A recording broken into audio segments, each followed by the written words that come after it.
Hello दोस्तों, कैसे हैं आप लोग। मैं अमित आनंद मिश्रा अपने channel physical science by am में आप लोगों का स्वागत करता हूं। हम लोग कर रहे हैं यूनिट 2 क्लास 11th फिजिक्स, जिसमें आज का हमारा टॉपिक है अब एक समान वृत्तीय गति। तो एक समान वृत्तीय गति क्या है कि जब कोई पिंड किसी वृत्ताकार पथ पर एक समान चाल से गति करता है तो ऐसी गति को हम क्या कहते हैं, एक समान वृत्तीय गति कहते हैं। तो एक बार मैं डिफिनीशन फिर से बोल देता हूं कि जब कोई पिंड किसी वृत्ताकार पथ पर एक समान चाल से गति करता है, मैं डिफिनीशन लिख भी देता हूं। जब कोई पिंड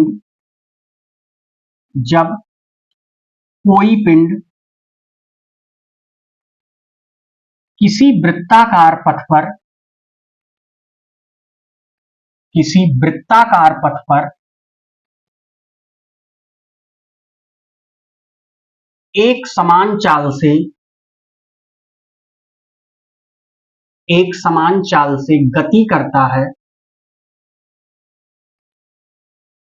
एक समान चाल से गति करता है, तो ऐसी गति, पिंड की ऐसी गति क्या कहलाती है, एक समान वृत्तीय गति कहलाती है।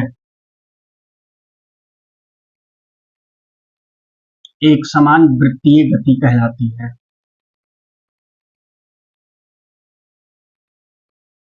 जी, अब हम बात कर लेते हैं इसका जो गति के दौरान जो त्वरण है वो क्या होता है। अभिकेंद्र त्वरण, सेंटीपिटल एक्सीलरेशन, अभिकेंद्र त्वरण, ये क्या होता है। देखिए, जब कोई पिंड किसी वृत्ताकार पथ पर गति करता है तो उस गति के दौरान उस पिंड के वेग का परिमाण हमेशा नियत रहता है, लेकिन उस पिंड के वेग की दिशा लगातार बदलती रहती है और वेग की दिशा लगातार बदलने के कारण उत्पन्न एक त्वरण उत्पन्न हो जाता है। उसी उत्पन्न त्वरण को हम अभिकेंद्र त्वरण कहते हैं। तो एक बार मैं और डेफिनेशन बोल देता हूं, आप लोग इसको लिख भी सकते हैं कि जब कोई पिंड किसी वृत्ताकार पथ पर गति करता है, उस गति के दौरान उस पिंड का चाल अथवा वेग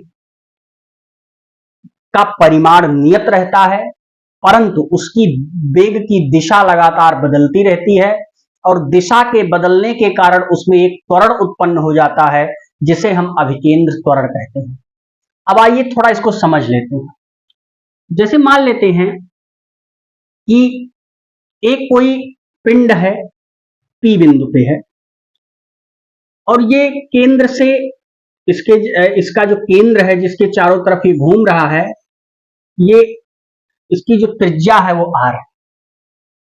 तो जो इस पिंड का जो वेग होगा वो वेग हमेशा टेंजेंशियल होता है, स्पर्शी होता है। यानी इसका वेग इसके इस टाइप से होगा, ऐसे होगा। इसको मैं बीपी कह रहा हूं, इसका वेग ऐसे होगा, बीपी। अब वो पिंड कुछ समय पश्चात इस बिंदु पे पहुंच गया, क्यू बिंदु पे। तो क्यू बिंदु पे पहुंच गया तो अभी भी उस पिंड, वो जो पिंड जिस वेलोसिटी से मोशन कर रहा था उसका मैग्नीट्यूड अभी भी वही है। यानी इस पर इसका जो डायरेक्शन होगा, इसके टेंजेंशियल का डायरेक्शन ये क्या हो जाएगा, ये हो जाएगा आपका बी क्यू। अभी भी in this particle are motion and then velocity of magnitude are same. The particle are gone to the point q and this particle are the velocity of magnitude are same. यानी जो ये पिंड यहां से यहां तक पहुंचा, अभी भी इसका परिमाण वही है, लेकिन इसकी दिशा आप लोग देख रहे हैं बदल गई। और मान लेते हैं कि ये भी दूरी आर होगी और यहां से ये क्या बना रहा है, थीटा कोण बना रहा है। तो इसमें एक जो त्वरण उत्पन्न होता है उसी त्वरण को हम क्या कहते हैं, अभिकेंद्र त्वरण। तो त्वरण बराबर ए बराबर क्या होता है, अगर मान लेते हैं इसकी जो वेलोसिटी है वो डीवी है डेल्टा टी समय पे, तो क्या हो जाएगा, डीवी बाई डी हो जाएगी। और डीवी का मान क्या हो जाएगा, बी क्यू माइनस बीपी, और बटे कितना हो जाएगा, डेल्टा टी हो जाएगा। तो इसको इक्वेशन नंबर 1 मान लेते हैं। अब अगर हम बात करें कि इसका अगर मैं एक वेक्टर फॉर्म आपको बना के दिखाऊं तो मान लेते हैं इसका वेक्टर आप लोग देखिएगा, ये मान लेते हैं बीपी है,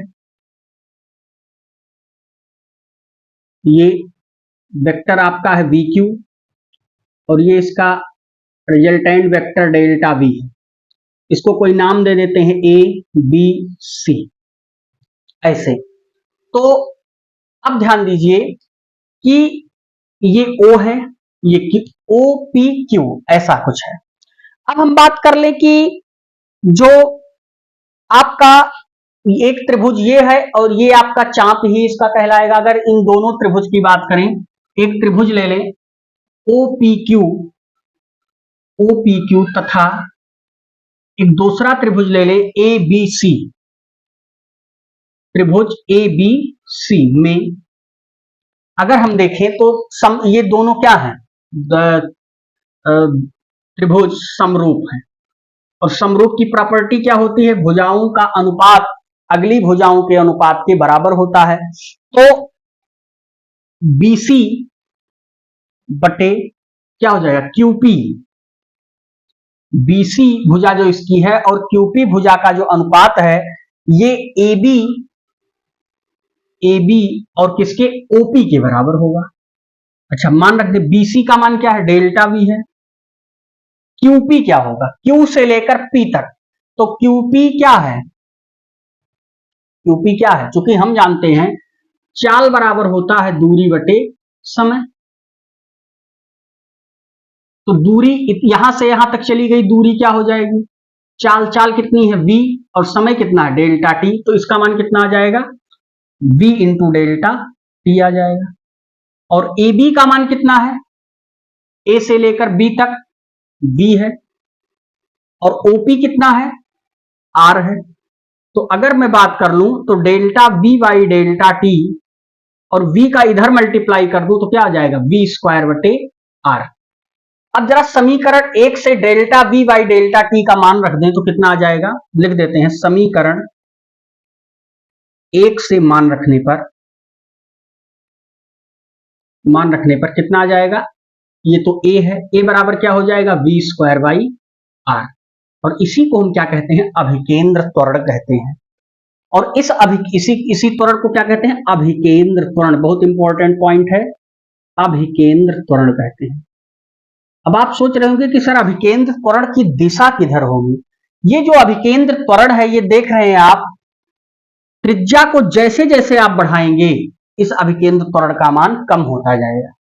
यानी जो अभिकेंद्र त्वरण की इसकी जो डायरेक्शन होती है वो क्या होती है, केंद्र की तरफ होती है।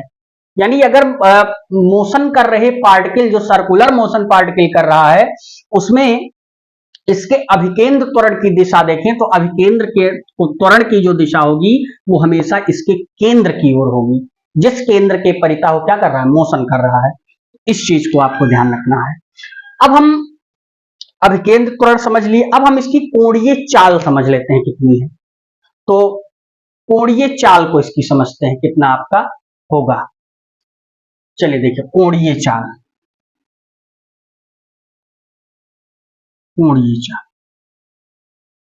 कोणीय चाल समझने के लिए हम अगर इस फिगर को देखें तो आपने देखा कि ये पार्टिकल पहले P पर था, फिर Q तक पहुंच गया, और इसका बिंदु O है। तो चूंकि हम जानते हैं चाल बराबर क्या होता है, दूरी बटे समय, तो दूरी बराबर क्या होता है, चाल गुणे समय। तो अगर मैं QP की बात करूं तो QP बराबर क्या आ जाएगा, अभी आपने निकाला V इंटू डेल्टा टी आ जाएगा, ये आ जाएगा इसका मान। अब जरा हम देखें तो QP है क्या, Q से लेकर P तक है क्या। तो चूंकि हम जानते हैं कोण बराबर क्या होता है, कोण बराबर होता है चाप बटे त्रिज्या। अब एक प्रकार से अगर आप QP देखें तो ये चाप ही तो है, तो चाप बराबर क्या हो जाएगा, कोण कितना है, डेल्टा थीटा है, और त्रिज्या कितनी है, r है। तो ये क्या हो जाएगा, v इंटू डेल्टा टी हो जाएगा। तो इसको अगर हम फाइंड करें तो क्या आ जाएगा, delta theta by delta T बराबर इंटू आर बराबर क्या हो जाएगा, v के हो जाएगा, ये आपका आ जाएगा। तो अब अगर यहां आप ध्यान दें तो ये जो delta theta by delta T है, इसी को हम क्या कहते हैं, कोणीय चाल कहते हैं। कोणीय चाल कहते हैं। डेल्टा थीटा बाई यानी कोणीय विस्थापन बटे समयांतराल को हम क्या कहते हैं, कोणीय चाल कहते हैं। तो आप इसका स्क्रीनशॉट ले लीजिए, तो मैं ऊपर लिख के आपको बता रहा हूं। चलिए अब ध्यान दीजिए, यहां से ये आपका आ गया b बराबर डेल्टा थीटा। तो delta theta by delta T को हम प्रदर्शित करते हैं ओमेगा से। ये क्या है, ओमेगा, ओमेगा से प्रदर्शित करते हैं। तो अगर हम इसमें रख दें तो क्या आ जाएगा, b बराबर, इसका मान क्या है, r तो है, और r इंटू ओमेगा। तो इसके एक समान जो गति कर रहा पिंड है, उसका कोणीय चाल कितना होगा, अभिकेंद्र त्वरण भी मैंने बताया, कोणीय चाल कितना हो जाएगा, v बराबर r ओमेगा। अच्छा, अब हम थोड़ा सा ये ध्यान दें कि जो आपका ओमेगा है उसका मान क्या होता है। ओमेगा बराबर होता है 2 पाई एफ। एफ क्या है, आवृत्ति है। आवृत्ति बराबर क्या होता है, 1 बटे आवर्त काल, तो 2 बाई टी हो जाएगा, 2 पाई बाई टी हो जाएगा। अच्छा, ये चीज आपने ध्यान दिया। अब अगर हम इस समीकरण को इसमें रखें तो क्या आएगा, ए का मान, तो अभी तभी इस त्वरण का, अभिकेंद्र त्वरण का मान कितना हो जाएगा, आर स्क्वायर ओमेगा स्क्वायर बटे आर। तो एक आर कट गया, तो क्या बचा, ए बराबर आर इंटू ओमेगा स्क्वायर। तो देखिए, कोणीय चाल के पद में भी अभिकेंद्र त्वरण का मान हम निकाल सकते हैं, ये भी बड़ा इंपॉर्टेंट है। अब जरा हम इसका 2 पाई बाई एफ का मान रख के देखें, यानी आवृत्ति के पद में हम निकालना चाहते, आवृत्ति और आवर्त काल के पद में। तो ए बराबर क्या आ जाएगा, आर इंटू ओमेगा का मान क्या है, 2 पाई बाई टी का होल स्क्वायर। तो ए बराबर क्या आ जाएगा, R into 4 pi square by T square, ये आ जाएगा। तो R into 4 pi square by T square. तो इस प्रकार से हम इस आवर्त काल के पद में भी अभिकेंद्र त्वरण का मान निकाल सकते हैं। तो मुझे लगता है कि आज हमने जो एक समान वृत्तीय गति यूनिट 2 का, क्लास 11 यूनिट 2 का अंतिम हेडिंग था थ्योरी पोर्शन का, उसको भी क्लियर किया। अब आपको हम नेक्स्ट क्लास से जो यूनिट 2 के न्यूमेरिकल्स हैं एनसीईआरटी के, उनको करवाएंगे। तो मिलते हैं फिर किसी नेक्स्ट क्लास में, तब तक के लिए गुड बाय।